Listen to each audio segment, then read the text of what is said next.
Warning, this video contains skippy audio because free editors are amazing. Also, spoilers, duh. Hello there, and welcome to the first episode of The Breakdown. I'm going to start off by thanking you for 11 votes because that was 11 more votes than I was expecting. Also, Link to the Past seemed to come back from behind, out of nowhere, but it got more votes, so that's what comes first. For those who voted the others, those games will still be done. New Super Mario Bros. Wii will be next as it got second place vote, and, well, poor Mega Man 3 only got 2 votes, but will be done after nonetheless. Now, onwards with this video. This video will be covering the OST of Zelda A Link to the Past. Remember that this list will be ranked, so there is a bit of opinion, but the way I'm justifying it will be slightly different. There will be some musical analysis for each, and if you don't know what's happening, you should probably watch the introduction video, so check the description for that link. And one last thing before we get started, this list contains 25 songs, which are the songs that aren't jingles. I also like every song here, so it's hard to rank them all. Now, can we finally get started?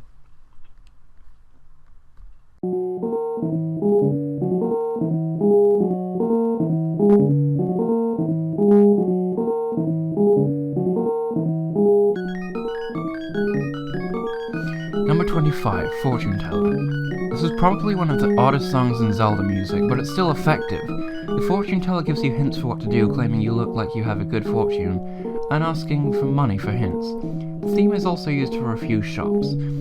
It also only uses 5 different notes, which are D, E, F sharp, G sharp, and A sharp, so the song only uses the tones of the piece, and no semitones. It gives a mystic feeling of a fortune teller.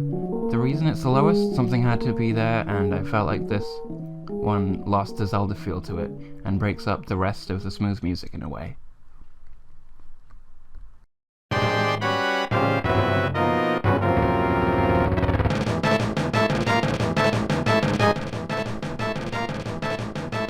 Number 24, Boss Theme. The boss theme starts all frantic and loops over and over.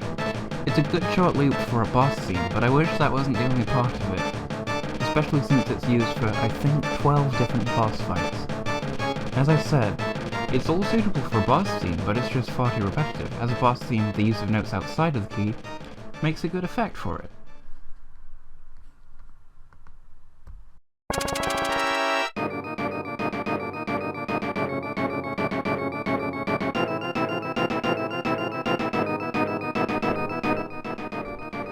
Number 23, Soldiers of Kakariko Village. So this could be an interesting one to see ranked higher than the boss theme, because I just talked about how I didn't like that theme's short loop. This one has an even shorter loop, but when I heard this theme in the game, I never actually heard it loop more than once because I'd always dashed straight for one of the houses. It's quite a sudden music change from the slow and relaxing music that's usually playing in the village, and really gets you moving away. I remember going around talking to everyone in the village, and then someone ran away from me, and the next person I talked to called out for the soldiers to give me away. The music really did make me dash, so that's why I've ranked this higher than the boss theme, even though it has an even shorter loop. I also believe this piece doesn't really have a key.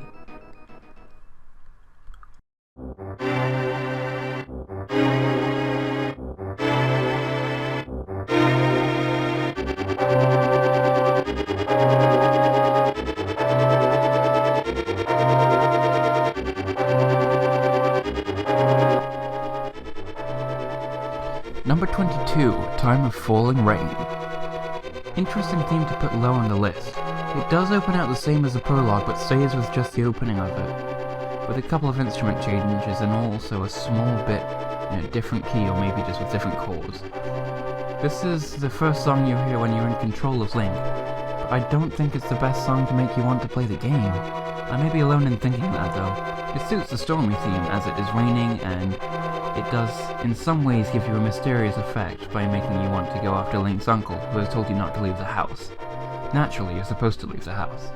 But as I said in the intro, I like every song in the game, so don't worry too much about the rankings.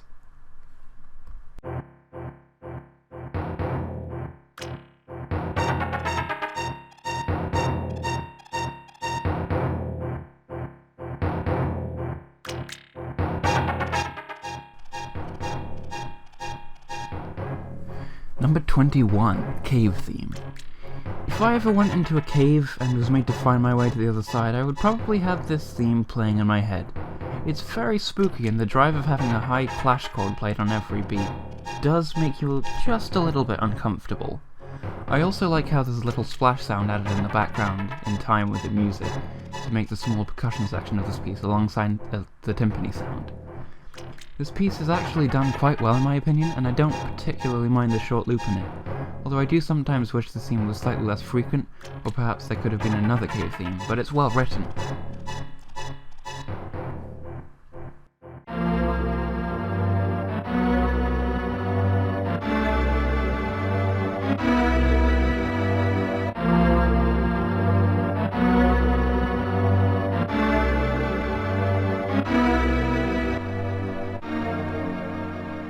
Number 20, Priest of Dark Order. To be honest, if there's any song that should be higher on the list, it's this one. When the music changes to this when you get to the top of Aghnim's tower, you get a big sense of dread. The rising sequence at the end of the loop, gradually getting faster, is so creepy, especially if it's timed perfectly with Zelda being levitated by Aghnim into seemingly nowhere. This song is very effective and builds up the tension before the Aghnim fight perfectly, and you feel like you're going to have a bad time. This song is also the same as Ganon's message, except that Ganon's message has an extra bit at the start.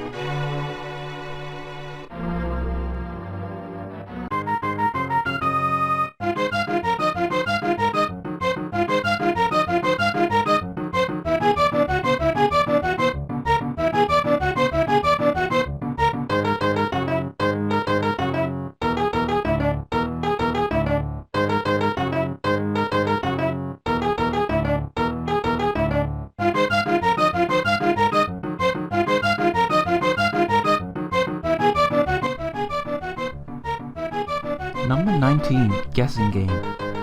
What a cheerful little tune. It does seem to make fun of you a bit when you make a wrong guess, especially since it takes a detour out of the key it begins in that drops down. That's why I'm not actually sure of the key. I personally think changing the key changes the mood, and this is a good key for this song.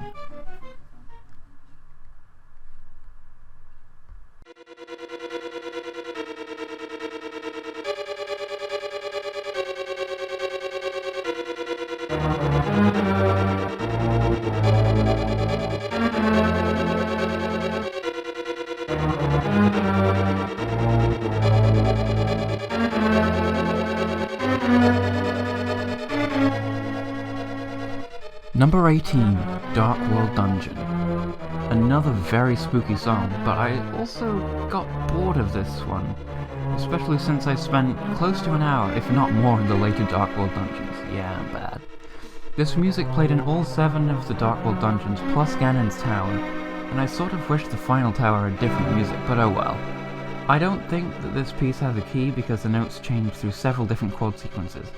What I like about this one is that there is a diminished chord every semiquaver of 16th note throughout the whole loop, making it spooky and in a way trying to rush you through the dungeon.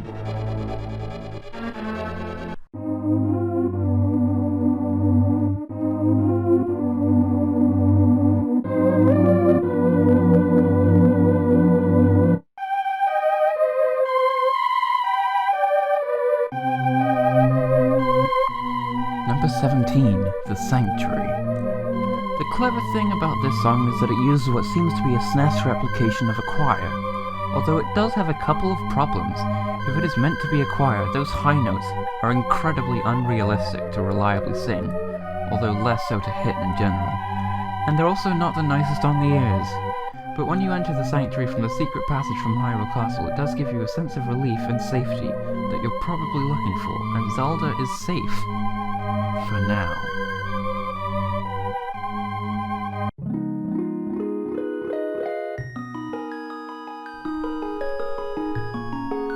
Number 16, Great Fairy Fountain. It's kind of strange walking into a cave that looks just the same as any other, but it plays this soft theme instead.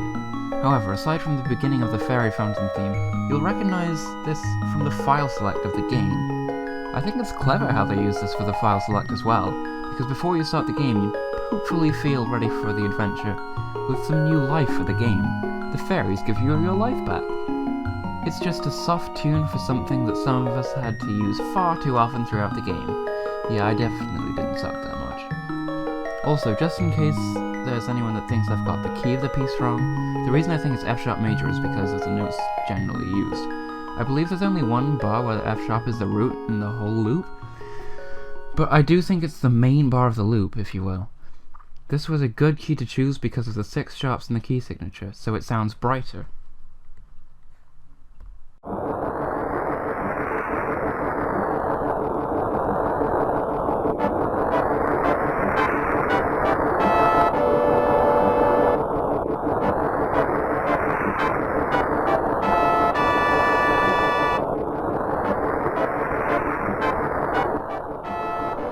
Number 15. The Silly Pink Rabbit. You see a strange thing on the ground and you step on it and it warps you, and you're a hopeless pink rabbit. The theme does seem to help you feel more helpless. You talk to some other people you see that have been transformed into something else, and they mention something about the moon pearl. I like at the end of the loop when the chords shift down to F sharp major from G major, as it adds the mystery, and since it drops down a semitone, that adds more of the helplessness.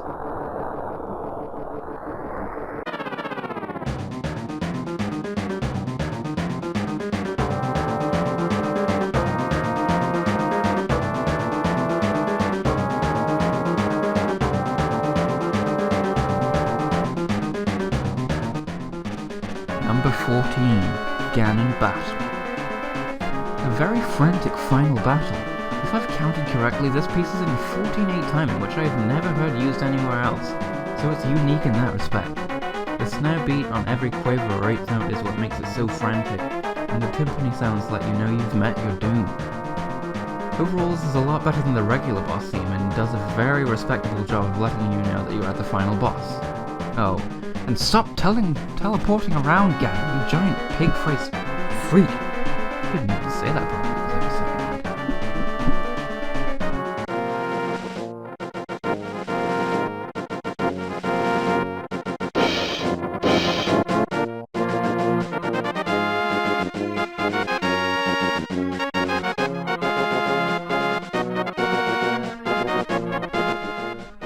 Number 13. Light World.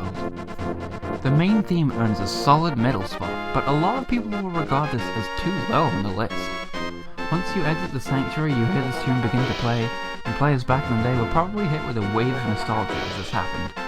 I guess the reason I've put it low is that I just don't feel the effect it has is as big as the higher pieces, and in some cases, I also feel like it gets repetitive quite fast, mostly due to having lots of chords at the same time throughout the whole piece. But it certainly gives you a big feeling of adventure and exploring. Are you really the hero of Hyrule?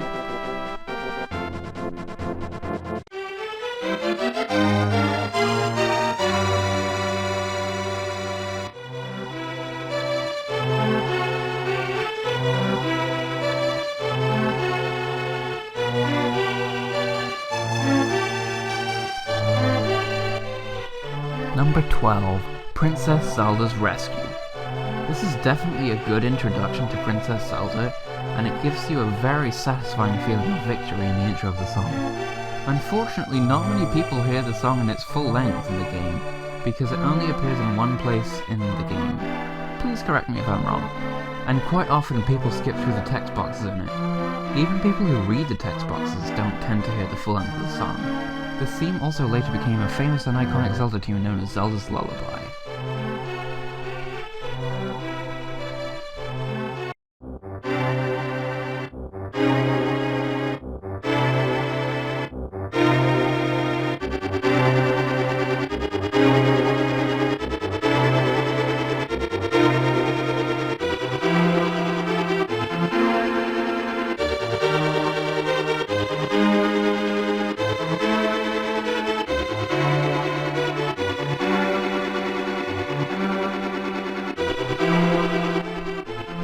Number 11. Prologue. This song starts out very similarly to the time of the falling rain, but then it goes into a much less ominous tune. This piece might as well be known as the song of 7th chords because it's full of them. A lot of them are major 7ths too.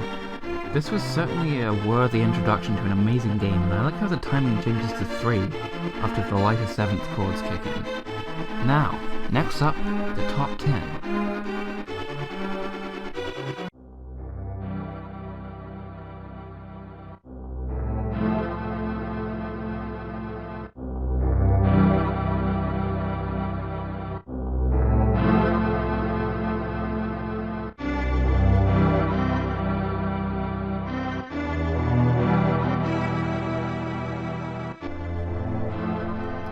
Number 10, Staff Roll. This song is one emotional piece. You realize your journey is over. That's the end of the game for you. I also like that up until they throw the main theme into it, there's no percussion. But it does also make me feel much weaker without the percussion because it's an emotional piece. I'm actually not a huge fan of them throwing the main theme into it, because it does carry a couple of unfitting chords. For example, having the C minor chord placed into a piece that was all C major. I also think the ending is far too abrupt, but overall this piece makes a strong start to the top 10, and seeing a Water's name scroll up at the end now.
Number 9, The Light World Dungeon. With a slow and ominous opening, this song makes it up to number 9 for me. Some may find this surprising, but I think this is a really good use of repeating a phrase through different chords once it gets into the main song. The song is also a good example of having a drive without percussion. It's got a constant bass note which keeps the drive of the piece going under the somewhat spooky phrase. I think having the constant note is good because if it was slower, it would lack motivation to play. And any faster and it would be much more frantic than it needs to be. I also like when the melody kicks in with what I think is meant to be a 16-bit trumpet.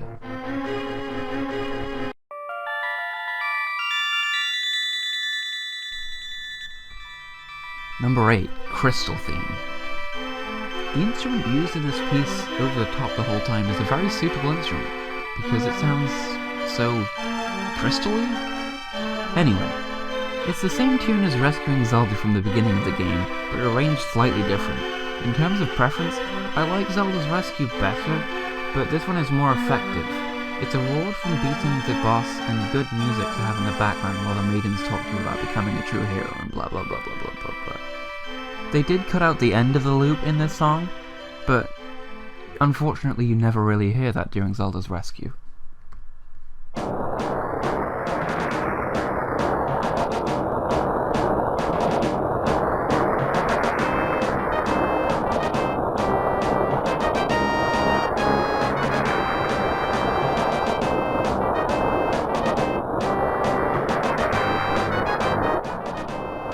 Number 7. Death Mountain. Those heavy chords let you know you're in for trouble. This is usually somewhere that you go later in the game, but it's also used in Skull Woods, which is slightly earlier. Both of the chords in the intro are minor, C minor and E flat minor to be specific. E flat is part of the C minor chord, but what's interesting here is that you'd usually hear the major version of an E flat chord in a C minor song, because it uses G, which is the 5th note of a C minor scale. E flat minor, however, uses G flat. The effect here is that it simply makes it sound darker.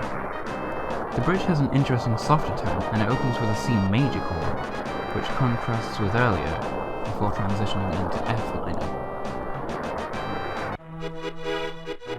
Number 6. Lost Woods. This piece creates a misty mystery just like the Lost Woods are. The light whistle in the background keeps it light, along with the fact that this piece actually uses no minor chords. They're all major, so the piece sounds happy, yet it doesn't sound too happy. It's not overly done at all. Not many pieces can do that. This one goes through a range of chords, which is why I can't decide on a key for it. But they're also used in a way that they flow well without sounding too happy. It's a mystery how well it was done, and it's a mystery forest.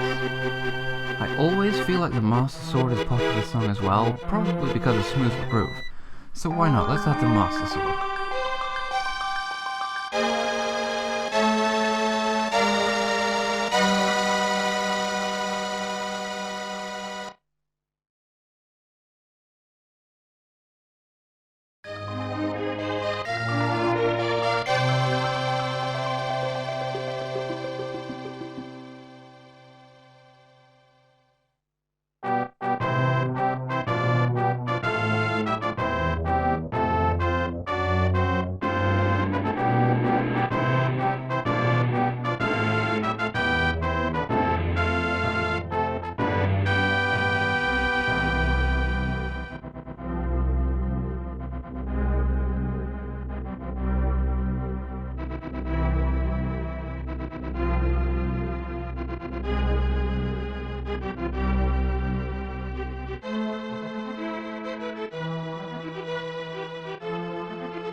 Number 5. Epilogue.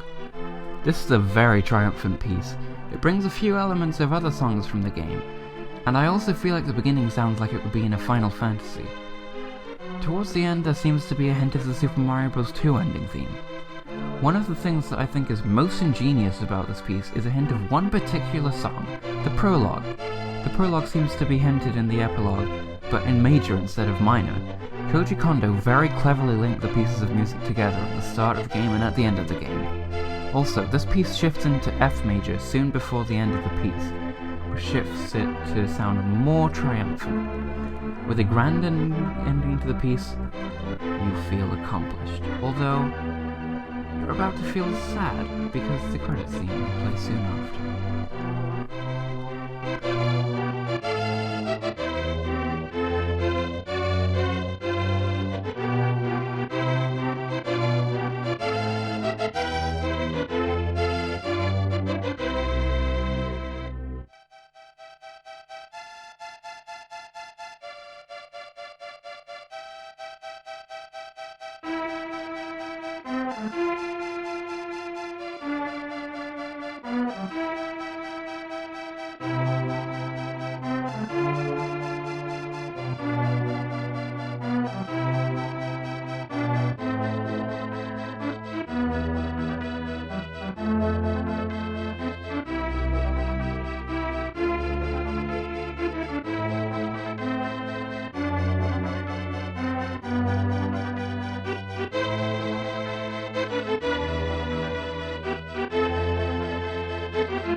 Number 4.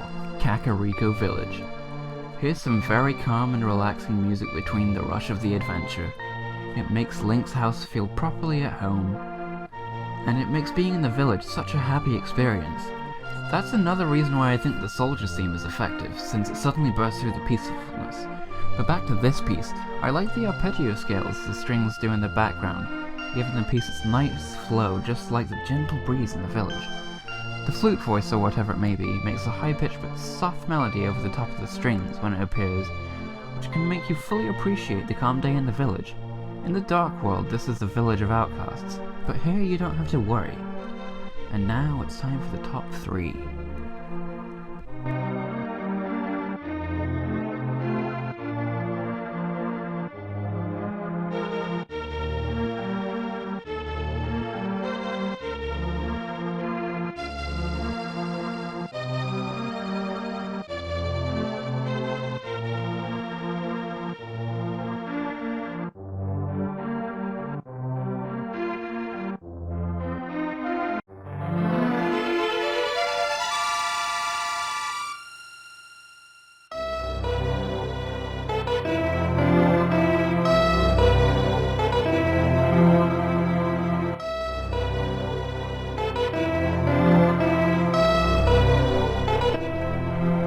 Number 3. Triforce Chamber. Koji Kondo, ladies and gentlemen, that's all I have to say. Anyway, in all seriousness, this is a brilliant piece of work, because it effectively changes between 3/4 and 4/4 timing, and also a bar of 2/4 at the very end of the loop. It uses the time signatures to seem like the piece pauses or slows, which seems to give you that extra time to admire your work. You've got the Triforce now. Peace for all.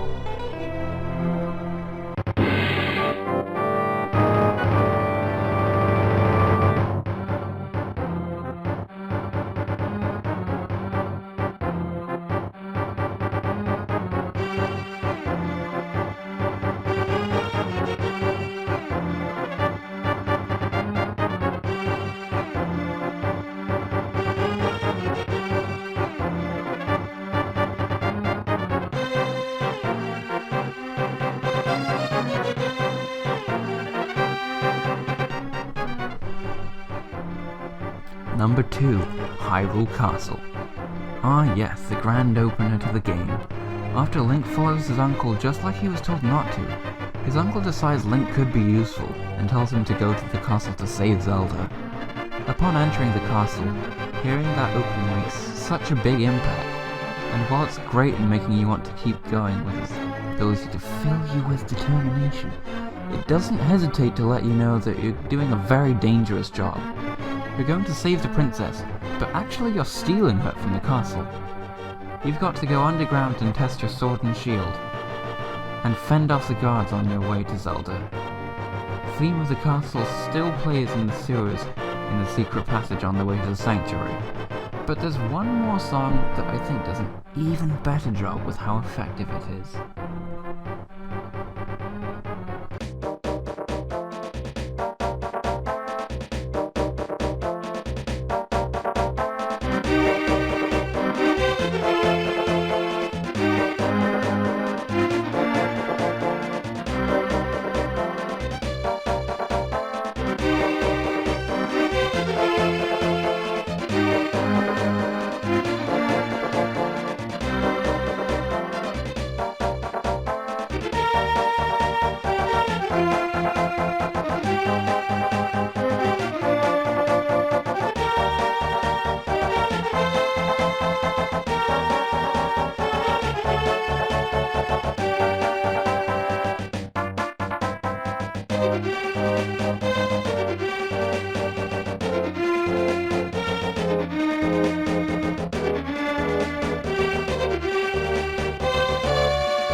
Number 1, Dark World.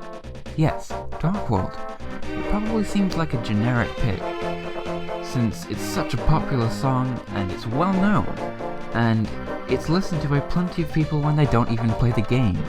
It's high on plenty of the top however many Zelda songs on people's lists. But I'm not putting this at the top because of them. I didn't count how good any of these songs were outside of the game. The song is dark, but it's not even that dark. Since it's heard a lot, you need to not get bored of hearing it. It's still an overworld theme, and it doesn't have too many things happening at once like the Light World theme. Here we have a masterpiece of an overworld. It suits the dark theme excellently, and it still motivates you to keep playing. It's one of those that's just nice to listen to inside the game, let alone outside. The drum going in the background giving the drive and driving you through the game is just perfect. So I hope you can at least agree with my reasoning and understand I'm not influenced by any other lists.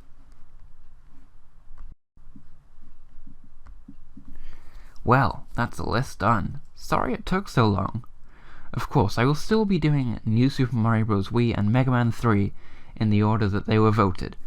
It may take another month or so before the next video of the breakdown comes out, so be patient, and I will always still be doing more piano covers.